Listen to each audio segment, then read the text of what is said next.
dipersembahkan oleh Malam ini mata Najwa belak-belakan dengan Tri Risma hari ini. Saya masih rasanya gelo, Ibu. Kalau saya tidak bisa menyuarakan apa kira-kira ungkapan warga Surabaya ketika mendengar wawancara ini. Mereka akan sedih, tidak menyangka wali kota yang begitu dicintai, ternyata sekarang dalam keadaan begitu tertekan, dan bahkan sempat berpikir mundur. Tanggung jawab saya, Bu, saya di depan Ibu sekarang ini, tanggung jawab saya untuk bilang warga Surabaya pasti akan banyak yang patah hati dengar wali kotanya seperti ini.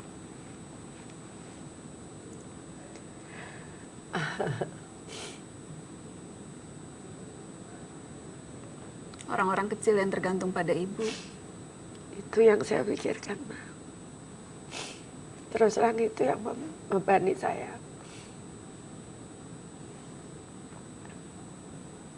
Itu yang saya pikirkan.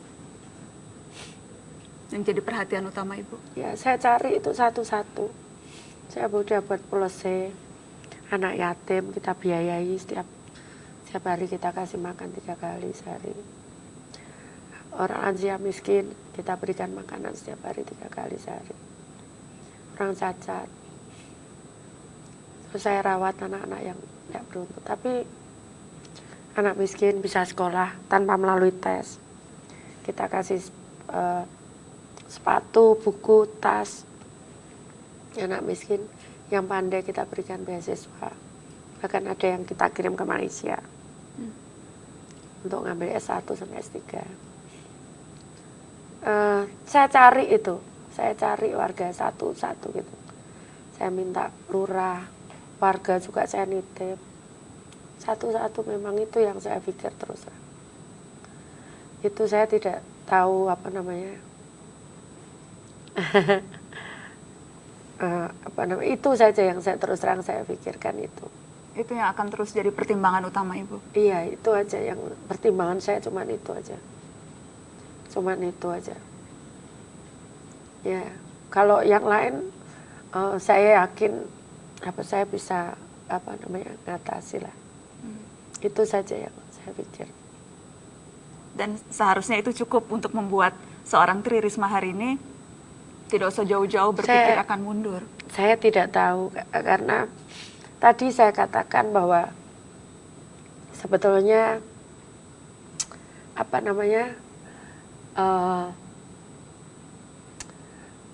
saya ngikuti saja kata hati saya, ya. Tadi saya katakan kan saya kayak diarahkan begitu. Jalan saya ke sana, jalan saya ke sini, begitu kayak diarahkan saja. Kayak mengalir gitu. Kadang saya juga tidak tahu bagaimana gitu cara menyelesaikannya. Tiba-tiba ada jalan gitu. Seperti itu. Saat saya bertanya-tanya gitu, tiba-tiba ada jalan keluar gitu. Itu yang selalu menjadi pertanyaan saya gitu. Bagaimana saya bisa mempercepat warga Surabaya lebih sejahtera, itu terus. Itu yang selalu saya pikirkan. Makanya saya ngomong jangan sampai banjir. Kalau banjir itu orang jadi miskin. Saya katakan begitu karena dia harus beli perabot baru, semua baru itu. Nah, itu makanya saya justru kalau hujan deras, siapapun tamu saya tinggal. Saya keluar. Saya sudah ilmu jurus apa aja, jurus doa, jurus apa aja. Seluruh staf saya ngomong semua doa ya, saya gitu. Semua seperti itu. Jadi Paling deg-degan kalau hujan karena banjir. Jadi jurus doa apapun, jurus marah-marah, jurus ngangkuti sampah saya ngambil sendiri supaya air itu bisa lewat gitu saya ambil. Saya cari sendiri gorong yang macet, kenapa berhenti di sini, kenapa berhenti. Saya cari sendiri. Kemarin itu saya sakit, sulnya udah sakit, sudah mau agak enakan, saya keluar sama ayo keluar cari makan sama suami saya, anak saya. Di tengah jalan hujan, paksa saya keluar, terus saya cari ajudan saya naik mobil. Saya enggak bawa sepatu boot, enggak bawa sepatu, akhirnya saya enggak pakai sepatu. Saya cari, saya ikuti air ini kemana ini, ternyata buntu, ketutup pagarnya orang. Udah bongkar lah saya sampai jam 10 malam itu. Bongkar pagar orang. Iya. Jadi seperti itu. Karena saya tahu ini apa bikin sakit, bikin itu gitu kan, gitu. Jadi itu saja yang saya pikir, Mbak. Nggak ada yang saya pikir apa-apa, nggak ada. Nggak ada yang difikirkan, tapi ada yang memikirkan jauh untuk seorang Tri Risma hari ini. Kalau bicara soal pemimpin negeri, Bu Risma, nama Anda sudah sering disebut, bahkan 2 kali berturut-turut masuk survei Bursa Capres. Calon presiden yang bisa memimpin negeri itu ada pada diri Tri Risma hari ini. Saya enggak tertarik. Nggak tertarik, Ibu? Enggak. Yang lain banyak tertarik. yang kepengen loh, Bu. Ya biar aja. Saya enggak tertarik. Kenapa nggak tertarik, Bu? Aduh. Surabaya aja cobaannya kayak gitu. Mbak, jadi presiden itu kan cuma 1, jadi gubernur cuma 1, wali kota cuma 1. Sekian juta orang itu gantungkan nasibnya kepada kita. Itu kan berat sekali. Bagaimana nanti bertanggung, masa saya udah boleh masuk surga hanya karena ada orang ngomong itu zamannya wali kota Risma, saya hidup saya sengsara kayak gitu. Terus saya enggak masuk surga terus. Nggak mau lah saya.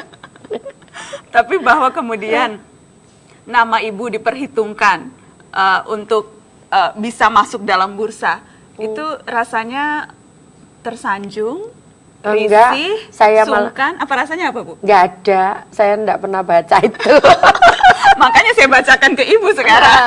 Saya nggak Rasanya pernah baca. risih tidak, Bu? Atau malah alhamdulillah seneng? Enggak, ya kan saya kan enggak boleh apa namanya, itu kan dia punya hak juga kan. Kalau perasaan saya nggak ada sama sekali, nggak ada, boleh dicek. Kalau dulu zamannya Umar bin Khattab itu dibelah dadanya, saya siap juga. Dibelah dicek Apa apa kira-kira? yang ada di hati saya, nggak ada itu. Ada ya? Kepingin itu nggak ada sama sekali. Disebut-sebutnya yang bisa menyaingi Jokowi. Alah biar aja. Kalau Ibu sendiri menilai sosok Jokowi seperti apa? Saya nggak kenal dekat sekali, tapi kenal beliau. Saya juga karena habis waktu saya untuk itu kan, jadi saya tidak pernah menilai orang lain. Tidak pernah menilai? Saya tidak pernah menilai orang lain. Yang menilai Ibu, tapi ada, kita lihat grafisnya nih, Bu ya. Ini ada satu, Ibu bilang kan tidak pernah membaca, cuma malam ini saya mau tunjukkan ke Ibu. Ini ada survei yang sempat dilakukan oleh lembaga UI, lembaga politik UI, lembaga psikologi UI. Surveinya itu menyebut mencari pesaing Jokowi, dan nama Tri Risma hari ini ada di nomor 1.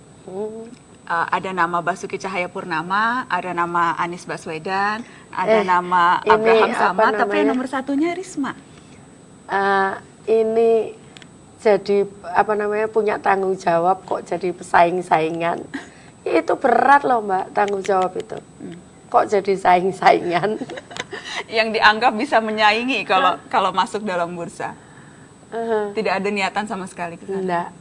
Nggak ada. Saya tahu siapa saya. Siapa Ibu Risma? Saya nggak punya apa-apa, 1. Yang kedua, Wali kota terbaik dunia, Ibu terlalu merendah. saya nggak punya apa-apa. Jadi apa namanya, saya tahu siapa saya, gitu. Jadi Indonesia ini negara yang sangat besar, luar biasa. Luar biasa besarnya, bahkan kalau boleh semua ada di Indonesia itu. Tapi saya enggak punya apa-apa. Kepandaian enggak, kekayaan enggak punya apa-apa saya. Jadi saya tahu siapa saya. Wali kota yang sanggup mengubah Surabaya dalam waktu hanya 3 tahun. Itu Ibu Risma. Enggak lah, belum. Itu kan yang nampak. Makanya saya selalu sampaikan. Yang dilihat orang, itu kan yang kasat mata. Tapi pernahkah tahu ada orang yang mungkin masih menderita yang saya tidak tahu? Saya pernah menemukan orang, itu usia 90 tahun, sudah terkapar di tempat tidur. Dirawat oleh anaknya yang gila, usia 63 tahun. Dia punya anak lagi sih, 63 tahun ini, 41 tahun. Gila juga. Nggak gila sih, pengangguran. Saya katakan, itu kan untung saya tahu. Dan mungkin di Surabaya juga masih ada yang kayak gitu, yang saya nggak tahu gitu kan. Dan itu semua tanggung jawab Ibu? Iya, kalau saya tahu. Ya itu tanggung jawab saya, dan itu harus saya pertanggungjawabkan nanti di depan Tuhan. Dan berarti harus selesai minimal 5 tahun Ibu? Itu kalau saya kuat. Insya Allah kuat terus Ibu. Insya Allah kuat terus. Terima kasih banyak sudah hadir di Mata Najwa malam ini. Sama-sama Mbak.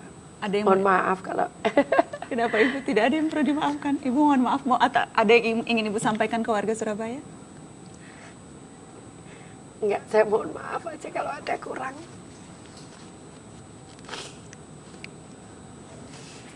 Ke warga Surabaya. Ibu mau janji tidak akan mundur di Mata Najwa ini? Enggak mau. Tidak mau janji. Kenapa Ibu takut tidak bisa ditepati? Apa yang bisa dilakukan untuk mengubah pikiran atau memantapkan hati?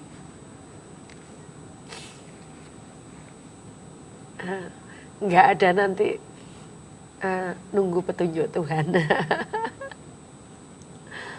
Untuk anak-anak di rumah atau untuk keluarga yang harus jauh dari ibunya karena mengurus Surabaya, misalnya, adakah yang ingin Ibu share untuk juga mungkin disampaikan hari ini oleh Tri Risma hari ini?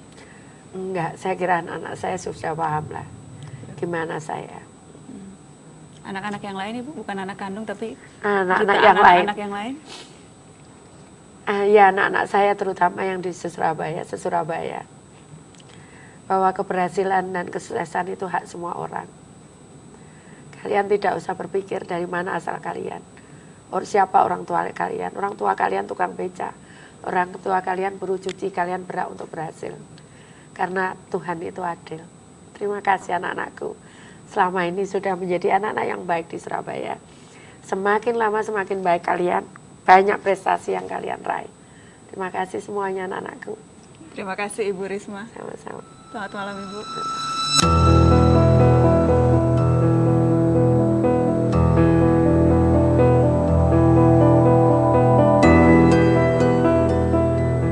Tri Risma hari ini adalah yang sedikit wali kota pekerja berorientasi publik. Tentu kebijakannya tak bebas celah. Ada yang tak puas dan tak menyukainya. Tapi lihatlah kini kota Surabaya. Mungkin pikiran bebas kita bisa terbuka.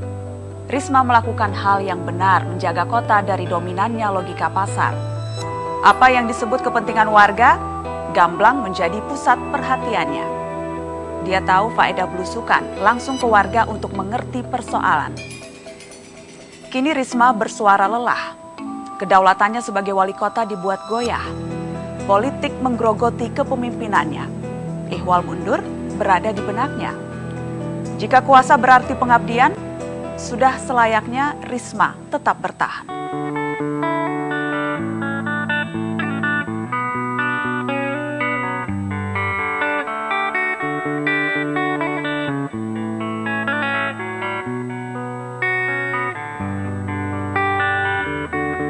Please come now, I think I'm falling, holding on to what I think is safe.